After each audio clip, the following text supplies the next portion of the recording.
Howdy people, and welcome to this video. Today we're going to be taking a closer look at the new upcoming T-rate German premium light tank, the leKpz M41 90mm. We're just going to call it the German Bulldog because that name is really complicated.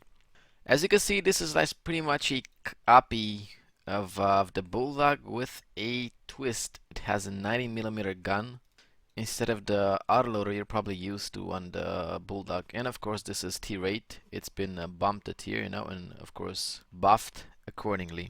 As you can see, it has a really nice darkish kind of camouflage, you know. I really like this this dark color camouflage.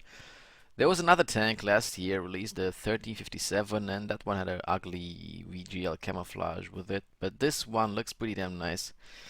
Even though these bright colored logos kind of ruin the look, but overall it's a pretty cool looking camo. So of course, yeah, we're going to be getting camo for free. You know, this is going to go towards the camo bonus of the tank, and you won't have to buy it for credits or gold.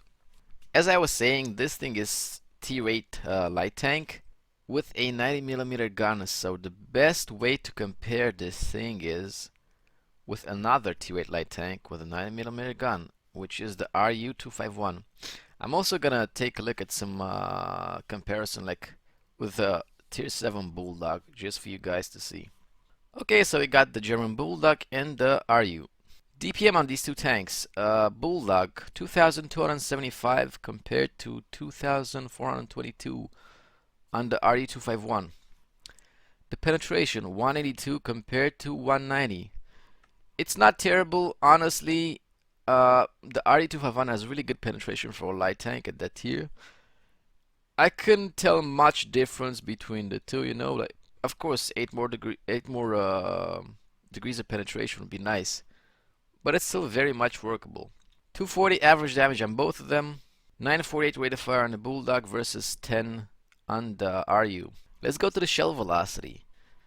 The German Bulldog has 830 shell velocity with AP and with heat. Ammo capacity 46 versus 41. Aim time 173 versus 2 on the RU251. The aim time of this thing is really great, man. It's a really good snapshotting gun. Slightly worse accuracy though, 0.36 versus 0.35. Doesn't make a big difference. Honestly, I think the aim time is a better boost than accuracy overall. Well, at least for me, because I tend to snapshot a lot with my tanks. Better dispersion on the move, 0.14 versus 0.16. Traverse 0.14 versus 0.16 again. The gun depression. The German Bulldog has 8 degrees, but this is frontal gun depression, while the RE has 10 degrees, but it gets those 10 degrees on the side of the tank. Honestly, at first I thought the German Bulldog has more gun depression because it does feel like more. Like, at least when you fight frontally with the tank, you don't put it to the side like you gotta do with the RU to get more gun depression. Overall, it feels like the German Bulldog has more gun depression, honestly. I was really pleasantly surprised with that. So the Bulldog gets 8 degrees of gun depression pretty much overall, while the RU will have 6 frontally, I think, 10 to the side, and really bad in the back, I think 1 something. Let's check the mobility of the tanks. This is where I'm going to try to compare with the Walker Bulldog also. The top speed of the German Bulldog 72 versus 80 on the RU and 72 on the Walker Bulldog. The German Bulldog also gets a worse engine with only 500 horsepower versus 630 on the RU and 550 on the Walker Bulldog, and also worse power to weight ratio. But honestly, the tank is very agile. If you're used to the Bulldog mobility, it's gonna be pretty much the same. I can't say that there's too much difference between the two. Terrain resistances. The German Bulldog has better terrain resistances than the RU, 0.58 versus 0.77, but worse compared to the Bulldog, 0.48. So the terrain resistances on medium, soft, and hard terrain are better on the German Bulldog compared to the RU, but worse compared to the M41 Walker Bulldog. The turret traverse is also better, 52 degrees versus 45, and the tank traverse 54 versus 44. Can't really say that it's worth too much checking the armor of a tank unless we're talking about a T-54 lightweight maybe, which kind of tends to bounce. 25 armor in the hull and 25 in the turret. Not much to look into, you know, like if you get shot you're gonna get penned. Even with high explosive, not much to talk about there. It has 1100 health though compared to 1.2k on the RU, so RU gets an additional 100 HP boost. The V range is the same, 400 on all vehicles. The camo hasn't been updated yet. We can only speculate that they're gonna be similar to the Walker Bulldog, I guess. Also 20% fire chance on this one versus 12 on the 251. Going towards the cost of maintaining this tank, a 90mm shell with 240 average damage will cost 280 credits on this tank, while a heat shell is 4,800. Also has the high explosive plastic worth 450 credits. The high explosive plastic, in case I haven't talked about it, has 102 penetration, which is pretty much like the RU-251 high explosive. It's really good to kill those paper tanks, including light tanks, you know, paper mediums. It's really good for that. I got small repair kit, small first aid kit. I'm running chocolate. You don't really need to use it, but I always like that boost towards the tank, you know. And I'm on a community contributor account, so I can spare any expense. I should go with large everything. I recommend putting vertical stabs on the tank, optics, and gun rammer. Because this thing doesn't have a autoloader, it can actually use a gun rammer. And optics, along with the V-range skills, are going to give you a really nice V-range boost. And remember, the V-range is pretty much the bread and butter of a light tank. I got a really well upgraded crew here because I got free XP to spend. But for the normal user, first of all, I'd recommend going for camouflage. Repairs aren't going to be that important on a light tank because once you start getting hit, you're just going to go downhill. So I'd recommend putting camouflage as the first skill and 6th sense on the commander. After that, you can start working on your V-range skills, situational awareness, recon. Put snapshot and smooth ride and on the other crew members. Don't forget about safe storage. And when you get to 3-4 skills, you can put BIA. And if you use it with chocolate, for example, you can get like a really nice boost overall. Well, I think I talked about the tank enough. Probably gave you an idea how the tank is or will perform. It's time to get into the really nice replay I got in this tank. I promise you're gonna like it. Okay, we're on steps. It's a tier 9 game. It's a pretty open map, so there's a lot of possibility for me to actually use the V-range on a tank, you know. So let's see what actually comes out of this game. I'm probably not gonna have to use so much gold ammo unless I'm shooting at armor tanks like E75 and maybe some of the TDs. But overall, I should do just fine with AP ammo. I'm heading down towards the 9-0 line. I don't really like going to spot from that rock over there at the beginning because it's super risky, and once you're there, you know, you can't really run away anymore. I want to wait for my team to come in a little bit more, and that LTB is kind of trying to spot, so I want to see if it actually spots anything to get some early shots of damage. Want to see if he's going in. Unfortunately, I missed him. Yeah, I bounced a shot with my rear. That was really lucky. I bumped another shot there, but that was a pretty bad shot. I kind of want to go advance with my team, you know? Like, I don't feel like I can spot well enough on this map, even though it's a pretty open map.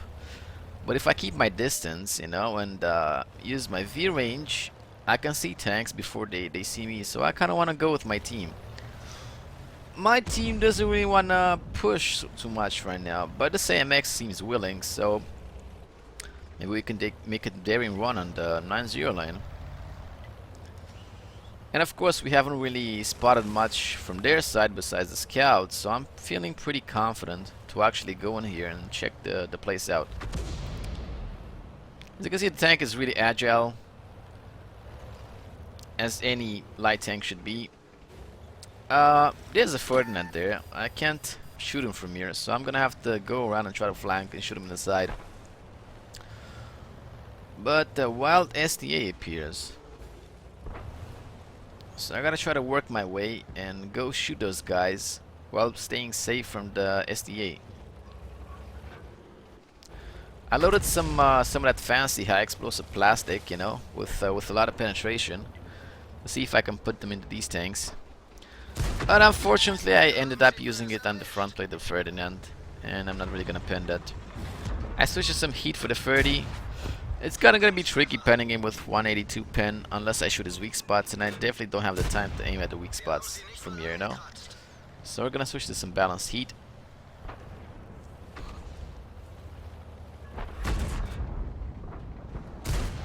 In case I haven't talked about it, I'm pretty sure I missed it. Alongside with 182 AP pen, this thing gets 250 heat penetration. And the high explosive plastic I was talking about with 102.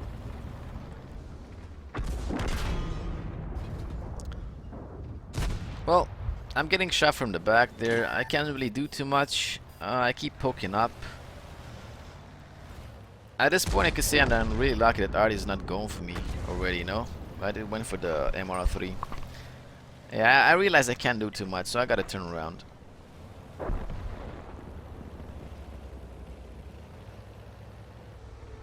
I barely got some scraps of damage here, so not so happy. I wanna move along and find some better positions, you know?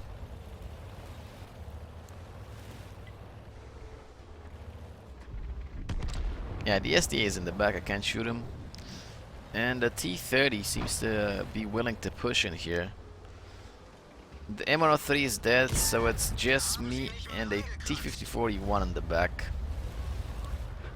I think the T-30 is gonna come for me, so I can't stay in this position for too long, you know, it's too risky.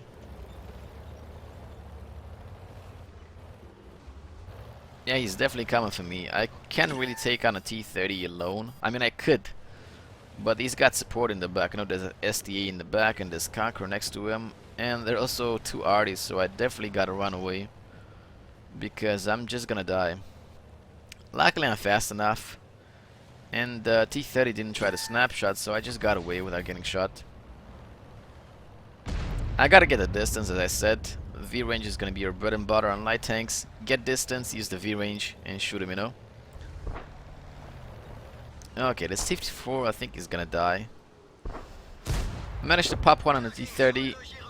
I load some heat, and ironically, I bounced, probably because I shot at a very bad angle, you know? Okay, I'm trying to shoot the T-30 now. I shoot him in the side of the turret so I can avoid hitting those really weird angles. And I land another one, he's dead. VZ came to the rescue and he's giving us some nice support there, but I don't think he's gonna last too long. And there VZ is also there. Popped another shot in the side. I think he's detracted at this point. Yes, he is. So he's not really gonna go anywhere. As you can see, even this tank doesn't have the greatest accuracy. You know, it's 0.36, I believe. The aim time does make it work. It's a really good snapshotting gun, man. Like, I love tanks that can snapshot because I don't like to expose myself so much, and this makes it worth. I loaded a nice high explosive plastic here, as you can see on the SDA. I popped them for 326. That was a pretty beefy roll, you know. You probably might want to take a few more of those high explosive shells in the favor of maybe less gold shells, for example. You know, I usually got trolled by those kind of shells on the RU a lot, so I don't tend to use too many, but I think they're gonna be really good, especially when you're shooting at lower tier targets, you know, lower tier or unarmored targets. That's really good. At this point, all my tanks are here, so I gotta go back to base, you know. There's that T-55A there, and I'm worried that it's gonna go on cap, so I gotta go back and deal with them. Of course, I loaded the heats again, the balanced heats. Even though I could probably go through his front plate with no problem, but I don't want to take any chances. As you can see, it's not looking good for us, so I don't think my team should advance anymore there, you know, because there's a T-25 in the corner along with Artie. And those two other tanks, the Conqueror and Rheinmetall, they're putting a really good crossfire on them, but yeah, they keep advancing and they keep dying, so soon enough I'm gonna be left alone. All the T-5 was there, but I really couldn't snapshot. Like, I barely got a glimpse on him, so he got away. I wanna go and kill that T-25 in the corner. I'm not really sure if I can do it though. And as I was saying, that my team kept advancing there, I'm not doing exactly the best thing here, you know, because it's a pretty bad area, but I realized that T-25 is there in the corner and I could die really fast here. I realized that and I'd run away because it's a really bad position. T5A killed my LTB, so I really gotta go back to base. This TD is asking me for spots, but even if I spot, he won't be able to shoot anything, you know, look at the position he's staying in. If there was something there, he could have like probably spotted himself. Because the enemy tanks are really close, but they're hiding behind the rocks. So I really gotta go back to base now.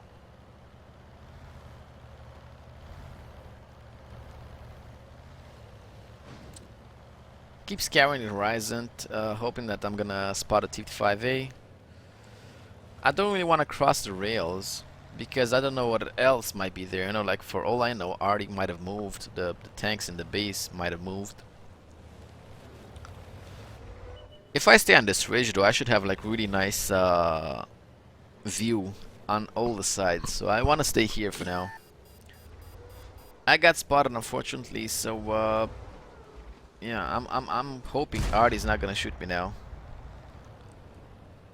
I really gotta kill a T-5A, but I also want to take a peek in the back because I don't know what's coming from there. I don't know if I mentioned it, but look at that muzzle brake though. You can basically beat a tank to death with that thing. It's pretty big, like on the like on the M41 revolver. I spotted a Rheinmetall. He's coming in. Unfortunately, I don't have any more of that fancy high explosive. That could have been really useful now. You know, I could have landed a fat roll on the Rheinmetall. He's coming in, so I can't afford to wait. I gotta go and kill the T-5A, and I managed to land a shot on him.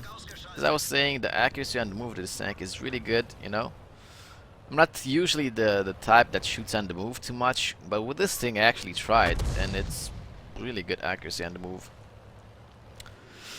So yeah, I had to push D5A because I couldn't afford getting into a crossfire. I would have just ended up dead, you know. At this point I'm just waiting for the Rheinmetall to pop up. Can't really say that I'm using the bush too much. And boom, I managed to get a nice shot on the Conqueror and kill him. I was mostly trying to hide behind the wagons, you know, because it's going to be a lot harder for them to hit me there. I killed the Conqueror, so now I gotta get distance again, you know, from the Rheinmetall. I don't know if you noticed, but I was alone versus 5 tanks. Yes, I killed 2 of them. I killed the T-5A and Conqueror, so there's 3 left. If I win this, there's basically Kolobanov for me. I bombed the tree down, so I want to run away because that could give me away. You know, they could blind shoot there, and I could die. I don't know what gun the RU is using, but no matter what gun he's using, like if he uses the 128, he could still kill me with a high roll. So I definitely don't want to get shot at all. At this point, I don't think he's gonna be too aggressive, so I want to go and kill the enemy Artie, you know?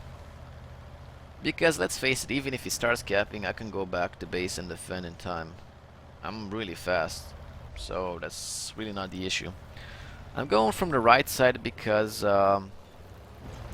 one of the Yardies was never spotted, you know? And my team kind of pushed in their base a little bit, so for all I know, he could be here. I want to really take my my time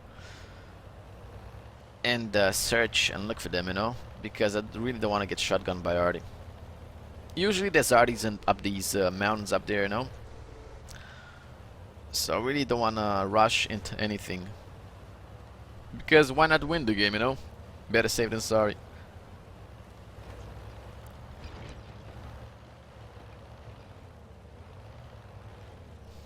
Yeah, I keep poking for the Artie. I don't see it. So that only means one thing. They're either in the corner where one of them was last spotted, or they already moved towards my base, which means they're gonna cap me soon. So that's not a very good comforting thought.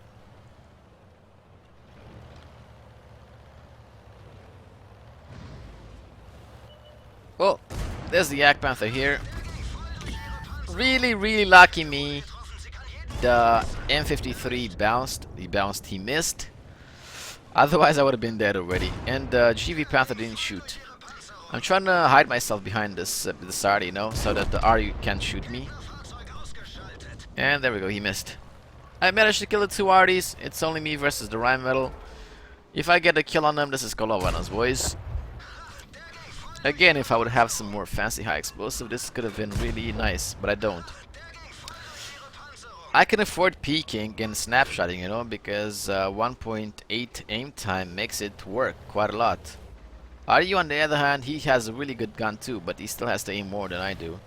So I can afford just peeking, you know.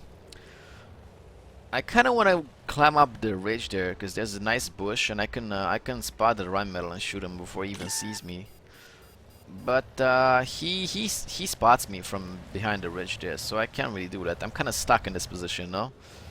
The smartest thing to do is to let him come out, because he can kill me in one shot and I can't. So all I gotta do is let him come out. He's gonna be pressured by the time anyways, you know. So yeah, there we go. I got another snapshot. Really good snapshotting gun. And let's see if I can land the last one and get that Kolobanovs. And there we go, boys. Kolobanovs. That was a really good result for this tank. We managed to land 2,782 XP, 121k credits, Kolobanovs, and high caliber. The light tank did more damage than everyone. We had 4,416 damage in total, 5 kills, 1,545 base XP. I didn't really get much assist, only 641. I didn't try to be much of a spotter because I don't think this map allows safe spotting that well. So I'd rather be safe than sorry with my tanks. I don't want to get blown apart at the beginning. And in going to the part which probably everyone wants to know, how much profit did I make? Well, the result was 121k credits in total, from which I made 52k credits. But remember, I'm using chocolate on this tank, which is 20k. And I also fired quite a few gold shells, and my ammo cost jumped all the way to 45k. Honestly, I could have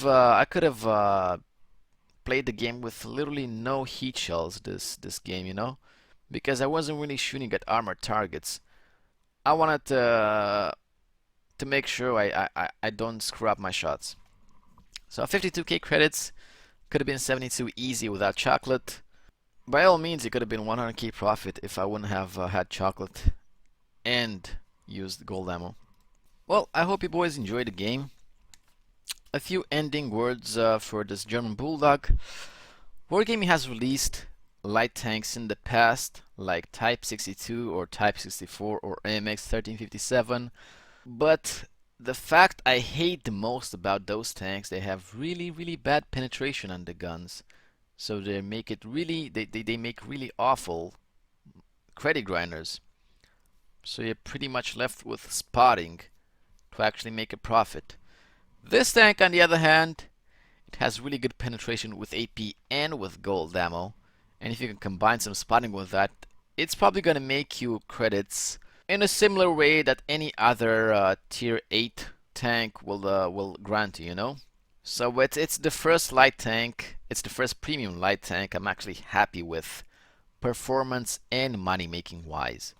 Well, that was it for the video. I hope you guys enjoyed it. Please like and subscribe if you found the video to be useful, and tell me what you guys think about the tank in the comments below. Thank you for watching and see ya.